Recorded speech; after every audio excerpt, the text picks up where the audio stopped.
Good morning student. Last class तक बेटा हमने डिफरेंट मैग्नेटिक क्वांटिटीज जो थी उनमें रिलेशन फाइंड आउट कर लिया था। उससे बेस हमने न्यूमेरिकल पे डिस्कस कर लिया था।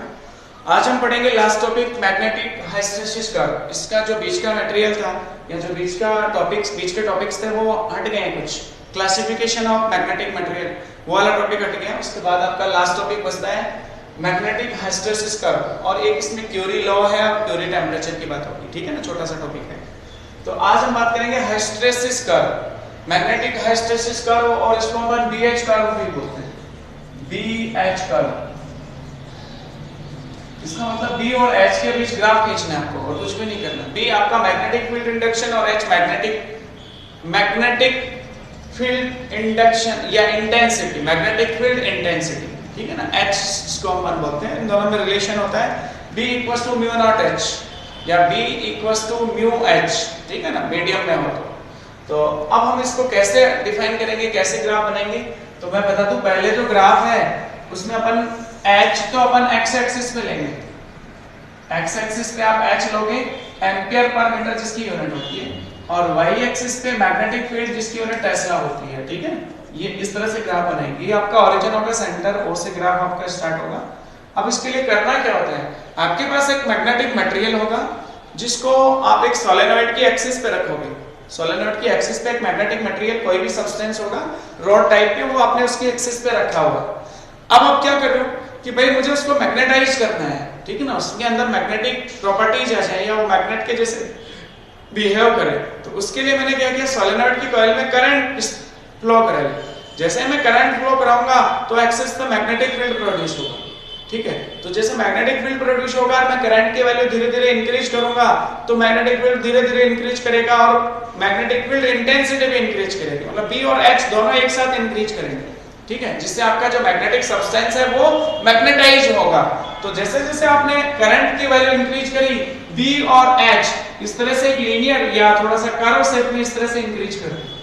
ठीक है ना, इसको मैंने बोला ए पॉइंट, और यहाँ पे आके सैचुरेशन आ गया। उसके बाद जो है बी पॉइंट पे सैचुरेशन आ गया। मतलब आपका जो ग्राफ है बी और एच के बीच पॉइंट बी पे, पॉइंट स्मॉल बी पे सैचुरेशन पॉइंट आ गया। स्मॉल बी जो है वो सैचुरेशन पॉइंट हुआ, सैचुरेशन पॉइंट।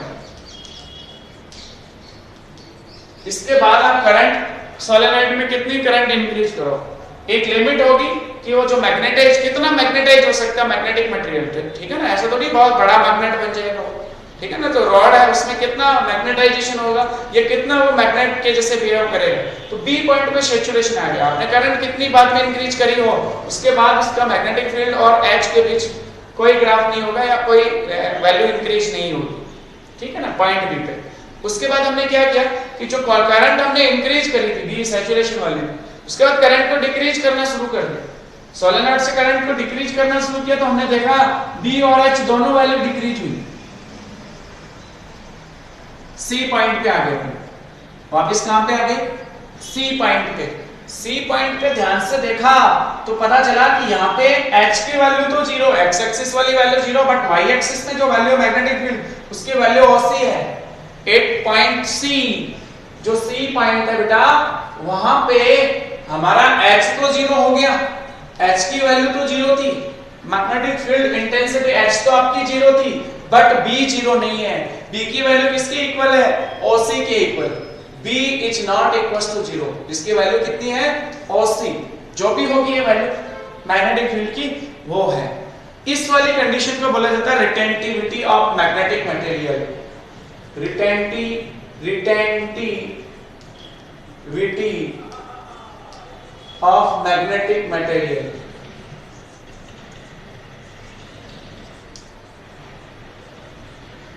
इस सिचुएशन में क्या हुआ, आपने देखा कि भाई सी पे आ गए तो हमारा H जीरो हुआ, B जीरो नहीं हुआ।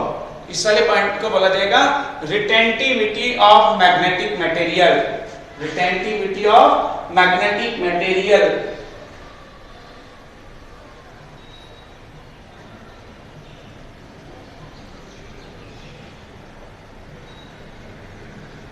हाँ बिल्कुल सही है, रिटेंटिविटी बोलते हैं इसको। ठीक है ना, उसके बाद देखो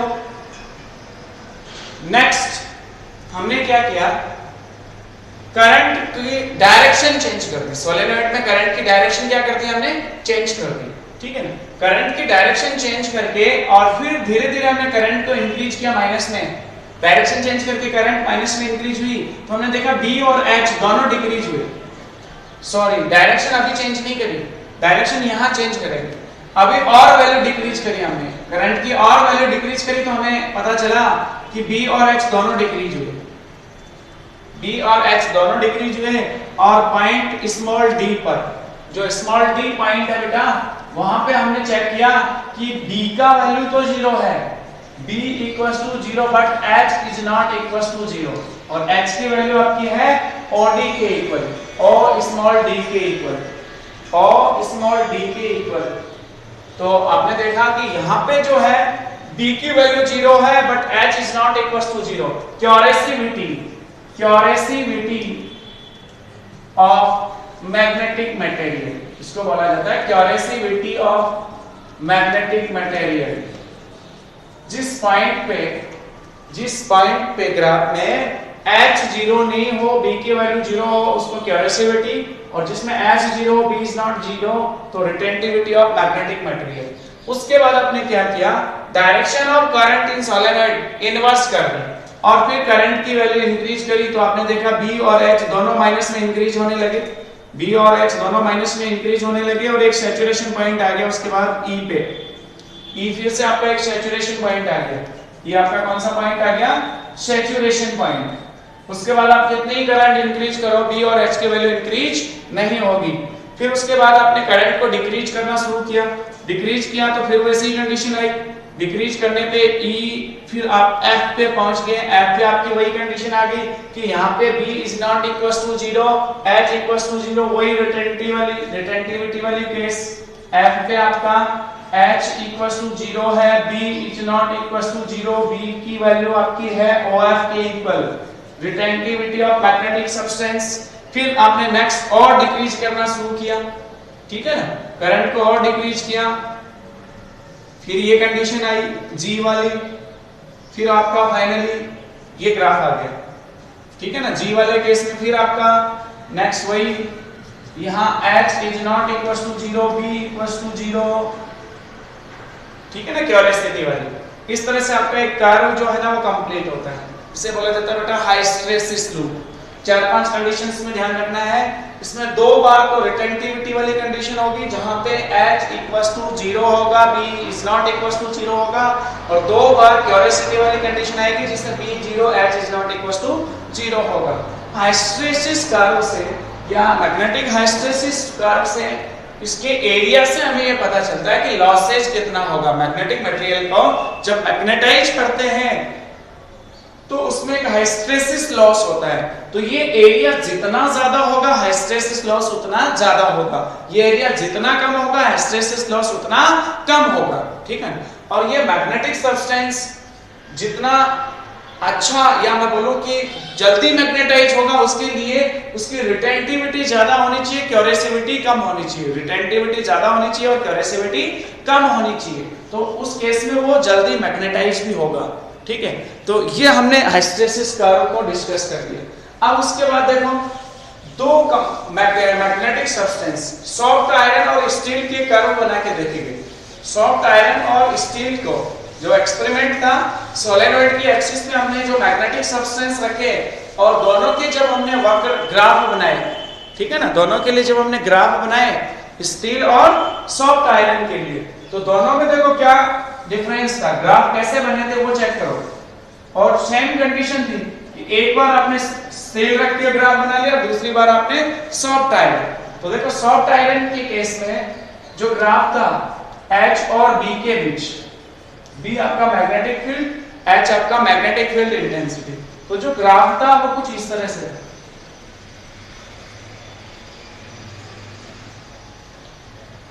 ये ग्राफ तो था सॉफ्ट आयरन के लिए, ये ग्राफ था सॉफ्ट आयरन के लिए, और दूसरा जो ग्राफ देखा गया वो स्टील के लिए। और दोनों ग्राफ से क्या पता चल रहा है, एरिया किसका ज्यादा है, स्टील का।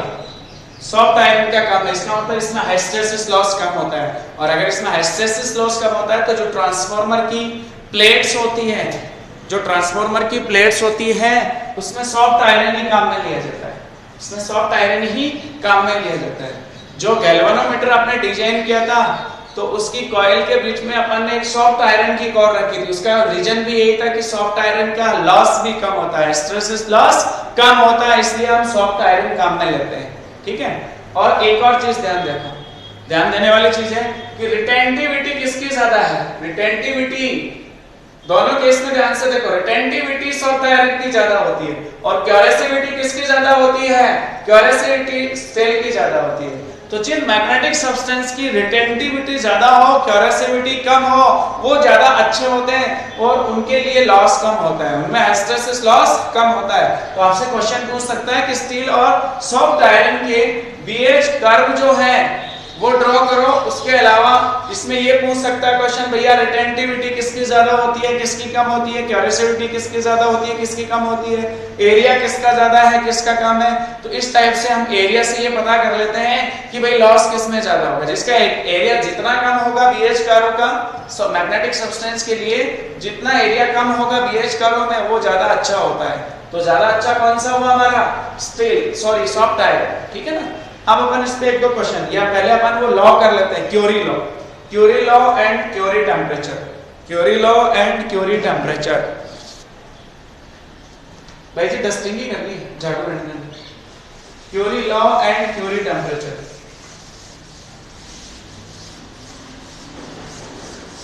क्यूरी साइंटिस्ट का नाम था और लॉ बहुत आसान था, Curie law.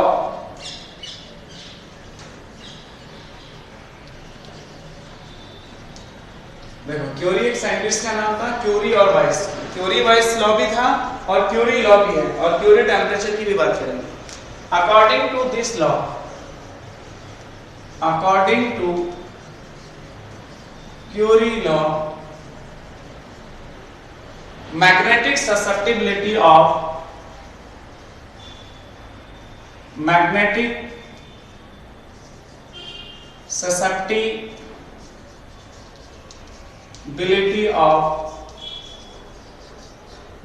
susceptibility of magnetic material,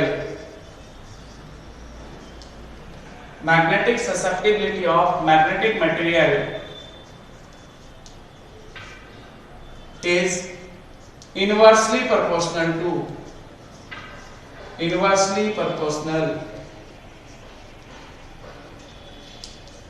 to absolute temperature.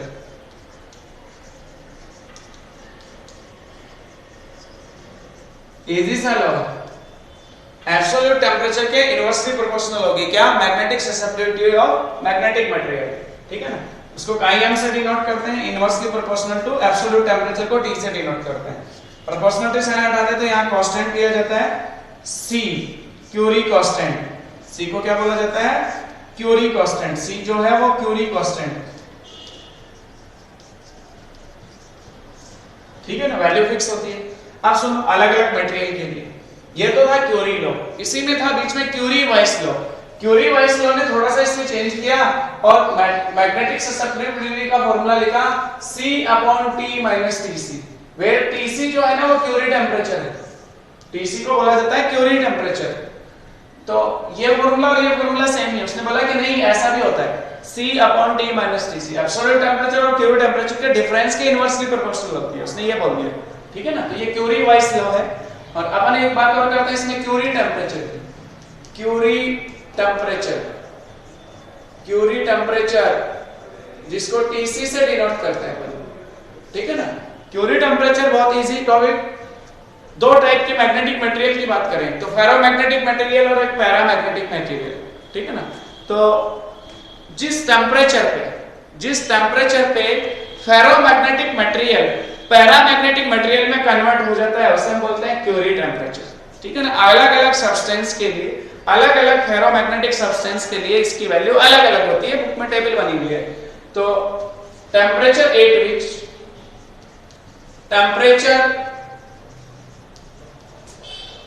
Which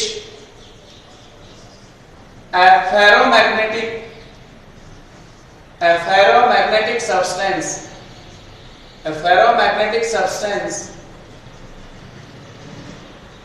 converted into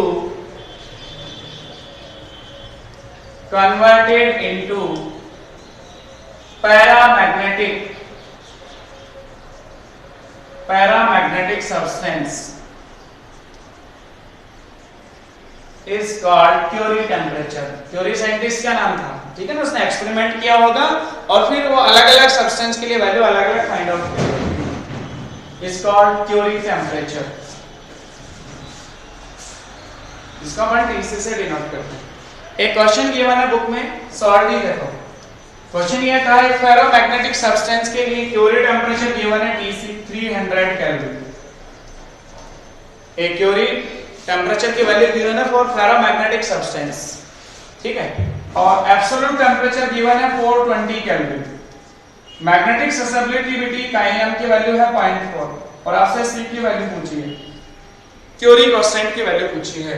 then सी की वैल्यू क्या होगी, फार्मूला चेक करो, ये रहा, C = chi m multiply T minus TC। आपके पास सारी वैल्यूज हैं। काइएम की वैल्यू देखो कितनी बेटा, 0.4।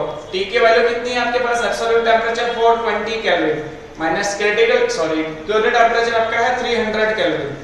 तो आपका आंसर आ गया C = 0.4 मल्टीप्लाई 120 48 केल्विन, ठीक है ना। ये C भी एक टाइप का टेम्परेचर ही है, क्यूरी कांस्टेंट, जिसको अपन क्यूरी टेम्परेचर भी बोलते हैं, और ये कांस्टेंट हुआ जिसकी वैल्यू होगी 48 केल्विन इस केस में, ठीक है ना। तो इस टाइप से हमने एक न्यूमेरिकल भी डिस्कस कर लिया।